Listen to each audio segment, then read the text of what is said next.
Salut à tous, rc.com 83.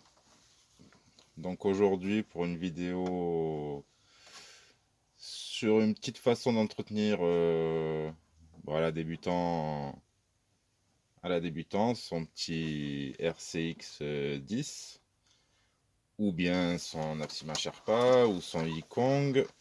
À mon avis, ils ont tous la même particularité.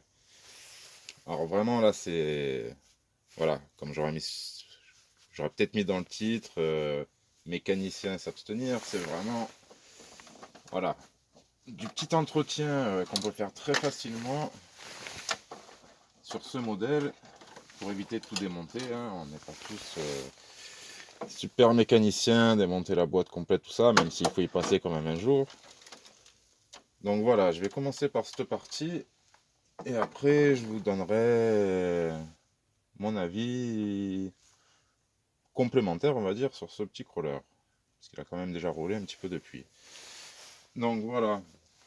Alors, mon idée, et ce qui est bien, c'est que c'est accessible là-dedans, c'est pour graisser cette boîte ou pour graisser les ponts. Un petit entretien facile, accessible à tous. Avec un petit tournevis cruciforme, cruciforme à laine de 2,5. Vous voyez, vous venez dévisser la vis qui est ici de la boîte. Alors, la vis ne fait que quelques millimètres et apparemment, tout cela communique dans la boîte. Si j'ai bien vu la notice, de toute façon, j'ai vu le gras qui sortait un petit peu de partout. La boîte n'est pas étanche. Donc voilà, en enlevant cette vis, vous balancez du lubrifiant, voilà, hein, de la graisse silicone. C'est fait. Bon, moi je me sers de ça. Hein, c'est fait pour les roulements, les engrenages, excusez-moi. Voilà, ça permet de faire un petit graissage dans l'intérieur de la boîte. C'est moins efficace que de la graisse, on va dire un peu plus compacte, hein, un petit peu à l'image de celle-ci, comme on peut trouver là-dedans. Bon, là, c'est de la graisse bas de gamme, mais généralement ce qu'on met sur des engrenages. Donc avec ça, ça permet aux débutants de quand même lubrifier la boîte. Bon, même c'est beaucoup moins propre, après il faut nettoyer, mais ça va la préserver quand même. Voilà, la lubrification, c'est de la lubrification. C'est bête à dire, mais c'est comme ça. Après, évidemment, un mécano confirmé pourra me contredire, pourra aussi me donner des conseils s'il le souhaite. Mais je trouvais que c'était un moyen assez rapide et simple et efficace. Voilà, de faire un petit entretien. Évidemment, quand je me sers de ça, où il y a aussi le WD-40, bon, qui me sert pour le nettoyage, et après je relubrifie avec ça derrière, ça vous sert un petit peu de partout, toutes les pièces qui bougent, quoi, hein, chaque viellette, chaque endroit qui vous semble nécessaire, n'hésitez pas, même les petites charnières de carrosserie, vous mettez un petit peu de graisse comme ça. Alors, au passage, tant qu'il est ouvert, le poids devant, bah, ça fait vraiment merveille là-dessus. Comme le recalibrage de la petite cage.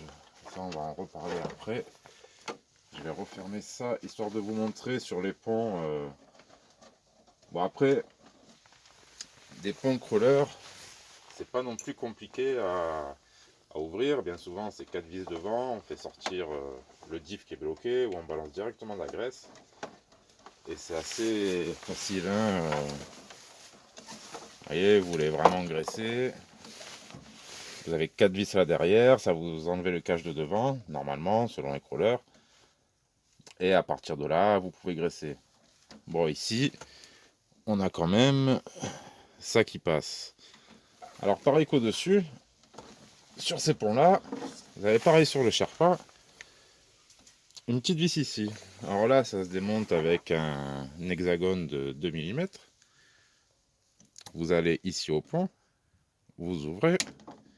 Bon là, allez, je vais vous en ouvrir un. Ça ira assez vite, histoire de ne pas faire traîner la vidéo. Vous voyez, on enlève ce genre de petite vis. Et en fait, ça communique avec le pont passez un peu votre graisse. Je sais pas si on l'aura vu à l'écran. Ça sort ici, donc ça vous fait un pré-graissage du système à l'intérieur du diff, pas du différentiel lui-même qui lui évidemment, il faut le sortir, l'ouvrir, le graisser. Mais bon, moi je roule souvent diff bloqué, donc voilà.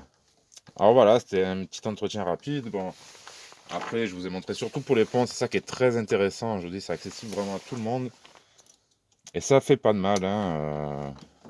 Balancez pas n'importe quoi non plus dedans, hein. Cherchez toujours du lubrifiant. Après, pour vous montrer vite fait, pas trop, parler trop près du micro, vous voyez, chaque pièce qui est susceptible de bouger. Voilà, laissez vider à l'avant, surtout n'hésitez pas à chaque rotule, juste un tout petit peu, histoire que ça soit lubrifié. Et... Écoutez, moi je fais ça sur pas mal de crawlers qui roulent énormément, ben, ça leur fait pas de mal. Alors après, c'est un mécanicien qui veut me donner son avis, n'hésitez pas, hein, je sais que le WD-40 ça plaît pas à tout le monde. Là, je suis bien sur de... Voilà, hein, sur la bonne lubrification. Le WD-40 aussi, pareil, ça évite... Voilà, aux pièces de rouiller, bon ça aussi. Hein. Alors voilà, petit avis complémentaire, donc la partie entretien, c'est vraiment pour vous montrer ça. C'est un crawler, on va pas vite, il n'y a vraiment pas besoin de plus pour l'instant. Après, si vous roulez diff déverrouillé, que vous roulez en deuxième vitesse, bon, ça sera un autre entretien. Et d'autres personnes qui pourront vous conseiller. Voilà. Donc, pareil, petit avis qui peut concerner aussi le Sherpa, l'ancrage des amortisseurs. J'ai déjà mis dans une autre vidéo. Il faudra, vous voyez, j'étais pas très content de cette suspension. Mais alors, juste le fait de décaler au cran en dessous sur la droite à l'avant et en dessous sur la gauche en arrière, franchement, le comportement, mais il est...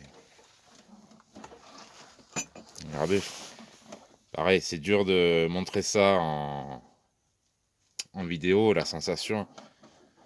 Mais regardez un petit peu la petite vidéo de roulage, vous voyez que franchement, il commence à bien se faire, quoi. Et ce placement de suspension, ça lui va super bien. Voilà, donc là, bon, dommage, j'ai pas filmé la dernière séance de roulage avec mon fils. Il a fait un paquet de tonneaux, la cage à tenue, elle a bien protégé. La carrosserie, elle s'est même pris des chocs d'un autre crawler, ça va. Alors carrosserie aussi, hein, petite précision, je crois que c'est, de ce que j'ai lu sur les notices, c'est de l'ABS, non pas du Lexan. Donc ça doit être un mélange des deux. Après, c'est solide, c'est costaud, mais je connais pas plus la matière. Donc voilà, ouais, même question d'entretien. Ouais, bon, il est pas super sale. Il a plu un petit peu, il a fait des tonneaux un petit peu dans des... Allez, un peu dans de la boue, mais il n'a pas été dans l'eau. Donc il va rester comme ça jusqu'à la prochaine fois. Et il sera lavé un de ces jours. C'est un crawler. Donc voilà, de plus en plus satisfait de ce petit RCX10. Donc à mon avis, ceux qui ont Sherpa, ils doivent être satisfaits aussi. Ouais, bon après pareil, l'amortisseur de direction. Plus aucun souci depuis la modification. Voilà, et tout en sachant qu'il est embarqué par un... Je sais même plus si c'est 20 ou 25 kg, normalement c'est 25 kg. Tellement de crawlers, je sais plus ce que je mets dessus. Non mais je crois que j'avais pas mis le 30. Là c'est un 32-25, oui ça doit être 25 kg. Donc pareil, les petites jantes, ben, magnifiques, hein, franchement. Elles lui vont bien, les pneus d'origine ils vont super bien. Ça reste toujours en dessous d'un TRX4, mais pour celui qui veut l'option des ponts bloqués et débloqués, ça reste toujours moins cher. Et même la version de base de celui-ci, sans le blocage des ponts, reste aussi beaucoup moins cher, même qu'un TRX Sport. Donc voilà hein, ce que j'avais à dire pour l'instant. Un avis complémentaire. Voilà. À la prochaine pour plus d'informations sur d'autres modèles ou si vous voulez me poser des questions sur ce modèle en particulier ou sur d'autres. n'hésitez pas, je suis là quand je peux. Allez, une bonne journée à tous.